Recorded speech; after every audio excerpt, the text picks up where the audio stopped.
Welcome to the big leagues, Penta. Holy shnikey balls. That line from Michael Cole. On so many different levels.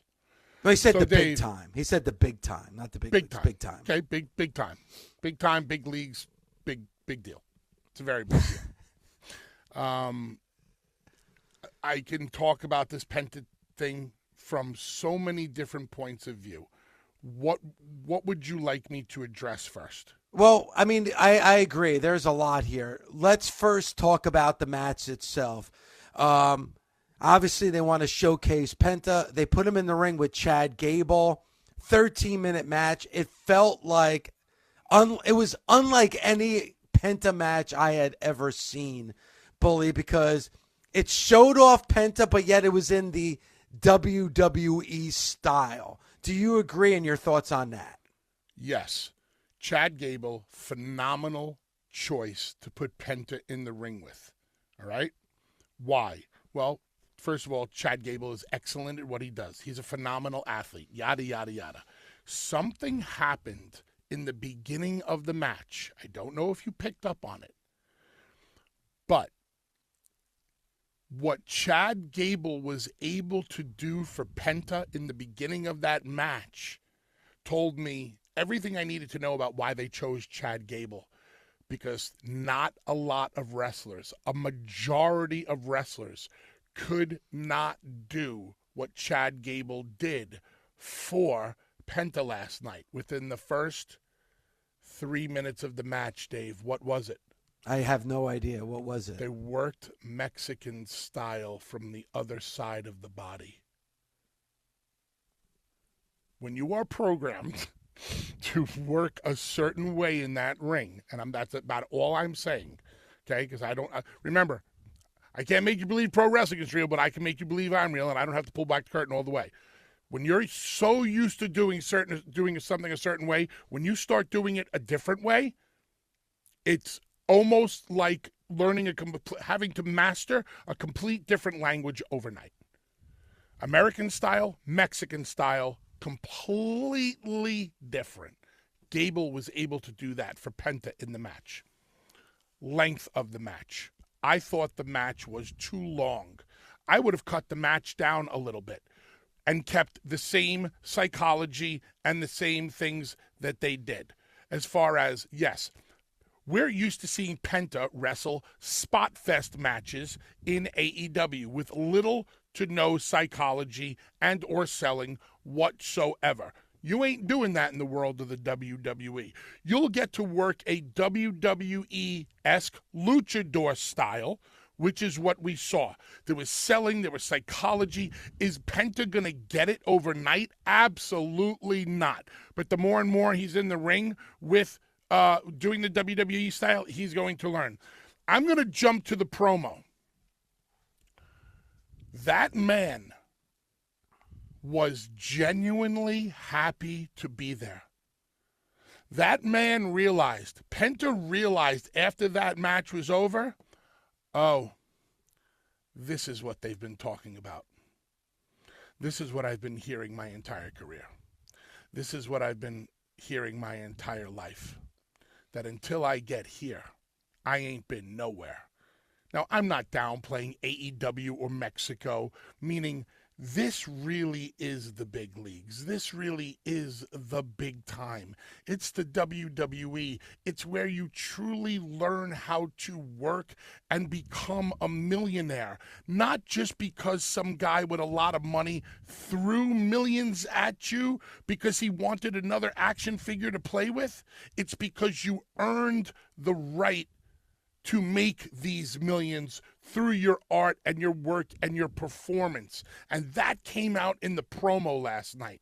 There was genuineness. If you looked into Penta's eyes and you really watched him like I did, and his tone, you could see it was like he was exhaling. Not because of he was exhaling, not because of the vigorousness of the match, but he was exhaling because he knew he had finally made it. And until you get to the WWE and you learn the style and you truly learn the psychology and the art and the everything, you can't say that you truly made it. I know that's hard for some people to hear, but it's the truth. It is what it is. And I feel like there's a few things here when it comes to Penta. And Penta has wrestled everywhere. AEW, AAA, TNA. He's been a Ring of Honor. Penta's been everywhere. This was the last final piece of his pro wrestling puzzle, was coming to the WWE. And this is something that he wanted. We heard the stories that this is something that he's wanted to do, and his contract status with AEW, and they kept him longer than he was expecting. So, which obviously is going to add to a little bit of probably animosity, and is going to make this moment taste a little bit sweeter, which obviously it did for him last night. I agree with you. When you hear about it and then you're finally there, I can understand why he felt the way he did. But it wasn't even just about Penta and the things he was saying, Bully. All you had to do was look at his family's faces. His family, who was at ringside, were legitimately in tears at the end of that match and when he was cutting that promo. His family knows how much that this meant to him. It was an amazing moment. And what it also did, Bully, it did two things. It obviously put over the WWE, what a global product they are, and wanting somebody like Penta a part of their roster. But it made Penta look big time. Like, they did a great job last night telling their audience that this is somebody that is not only new to this company, but this guy's a star. You are going to watch this guy now, because he's going to be doing big things here in the future for this company. Penta is a modern day combination of two wrestlers to me. Let's just see if I'll just throw it out there real quick. Take two luchadors. Who does he remind you of? A little bit of Rey Mysterio. Very good. You got the first one? And I would say, for me, a little bit of Mil Mascaras. Okay. I wasn't on the Mil Mascaras train, but I'm going to give you a different one. You ready? Go ahead. La Parka. Yeah, yes. You know what? More La Parka than Mil Mascaras. La Parka and because La Parka's a big dude. La Parka was, not only was he, I'm getting goosebumps just talking about La Parka. Not only was La Parka a big deal in Mexico, La Parka became a big deal in the States too. La Parka's gimmick was able to get over in WCW. You go back and watch some La Parka stuff, that some bitch was getting some pops back in the day. So that's who Penta reminds me of. Ray, because they need the next Ray. They've been looking for the next Ray. Can Penta do the Ray stuff? Yes, he can. He's a bigger dude, but he's also as entertaining as La Parka was, in my opinion. This whole thing is going to get over. I wish. Oh my God, my brain stuff is kicking in today. Gable.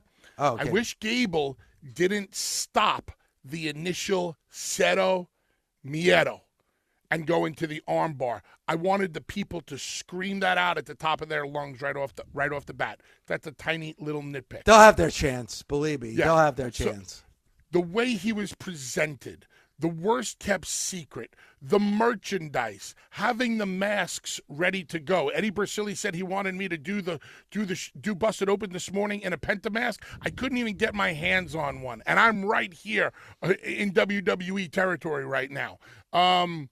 The entrance, the music, the pyro, the allowing him to take his time to get to the ring, the match time, the finish, the promo afterwards.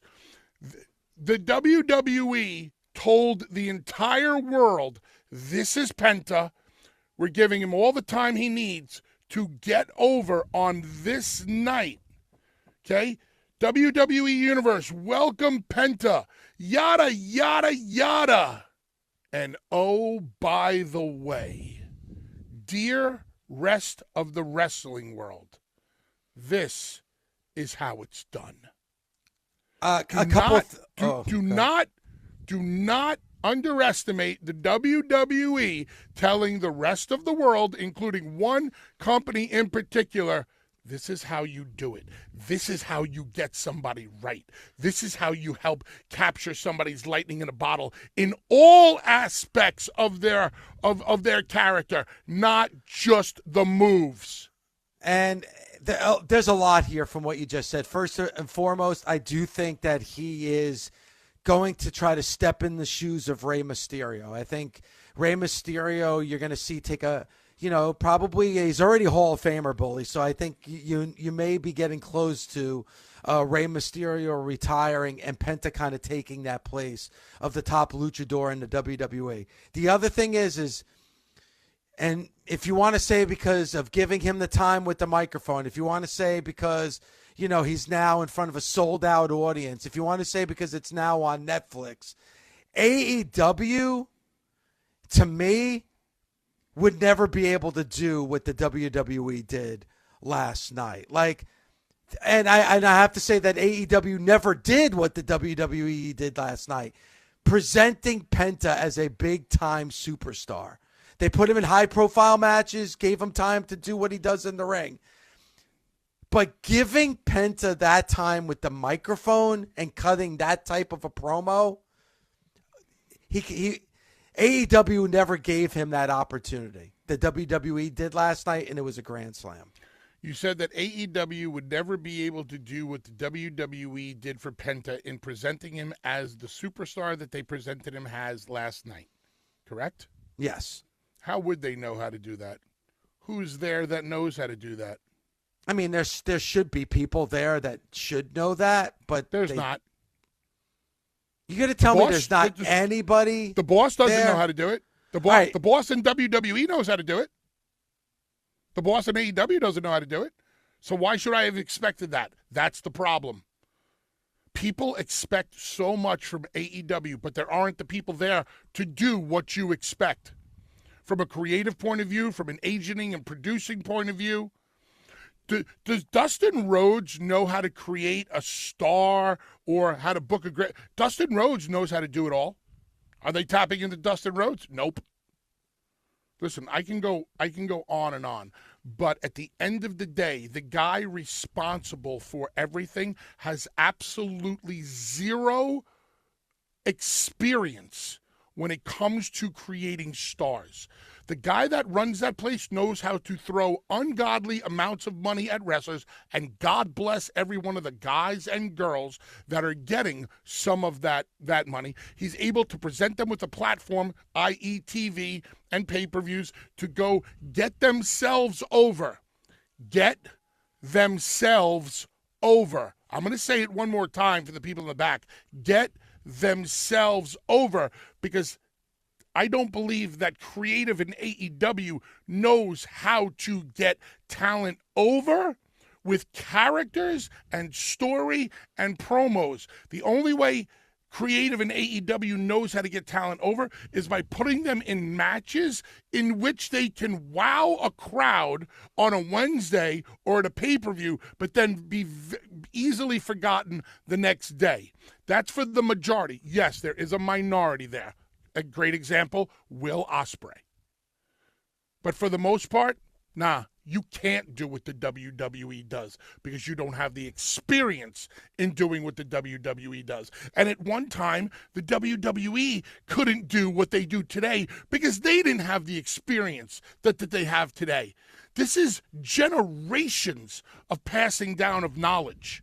Could you imagine if Hunter is sitting home one day, right, and said to himself, and said out loud while Stephanie was hanging out with the kids or whatever, and goes, man, this Penta thing, I'm not really sure what I would do on night one. And she turned around and she would go, well, this is what my dad would have done with The Undertaker on night one. Like as easy as that. It's the passing down of knowledge from generation to generation, the learning how to create talent, make talent, get talent over, present talent as a superstar. That doesn't exist in the other company that you mentioned. This is logic. All right, you know what, though? But I think the proof is in the pudding. And I think when you look at Penta, I can't disagree with you. I think in AEW, the way they felt, first of all, I think a lot of times AEW takes their audience for granted in a place where they're like, they automatically assume you know who Penta is. And they put Penta out there, and maybe you could say this about Okada, you could say this about Jay White, you could say this about Shibata, Tanahashi, all the people that we've seen either become permanent members of the roster or have crossed over into AEW. I think a lot of times AEW just assumes you know who these people are. You can't assume that everybody knows who those people are. Go ahead, Bully. When you cater to a certain audience, a small demographic, that's what allows you to assume. And in the world of professional wrestling, unless you want to stay small, you should never be catering to that smaller audience. And I'm exclusively catering to. Now I'm just going to use this as a barometer, and I'll use Shibata. Shibata is a big part of AEW programming now. He's part of the roster. We see Shibata, and actually you have said many times, in a lot of ways you like the way they've used Shibata because you see a little bit more of the personality of Shibata than you did in New Japan, correct? Yes. Now, as you know, Bully, we almost lost Shibata. We never thought that we were ever going to see Shibata in a pro wrestling ring again, right? Correct. Why wasn't that story presented on AEW programming so then your audience falls in love with Shibata because this guy almost died. And he almost died because of what he did in the ring. It's not like he was in an accident. This is from injuries that he sustained in the ring.